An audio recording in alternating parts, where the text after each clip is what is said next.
וואו, 11 דקות, איך זה נהיה ככה? טוב, אז זה דבר חיובי, כי אני הולכת לדבר איתכם על שלל היתרונות של ה-MD. אעשה את זה אחד הפעם, לא כמו בהרצאה. אז הנה אני פה, בריכה שבאחוזה שביוון המדהימה. ונתחיל.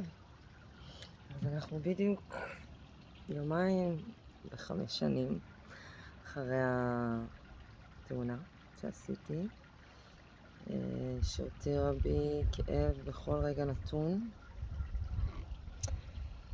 לאורך רגל שמאל הרדומה שלי והכואבת. אז מה שה-MD עושה, הוא בעצם מנטרל את הכאב הזה. אני מרגישה את הכאב, אבל ההנאה כל כך גבוהה, שאין שום דבר שיכול להעיב עליה. וזה מה שקורה. אז אתם מוזמנים לבוא ולהגיד ביי ביי לכאב. הוא יכול להיות שם, אבל הוא לא ייקח את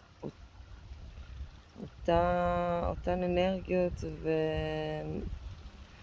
והוא לא יתסכל אתכם באותה מידה כמו שהוא מתסכל אתכם עכשיו, כשאתם עדיין לא חוויתם את ה-MD שלכם. אז אני פה מחכה לכם.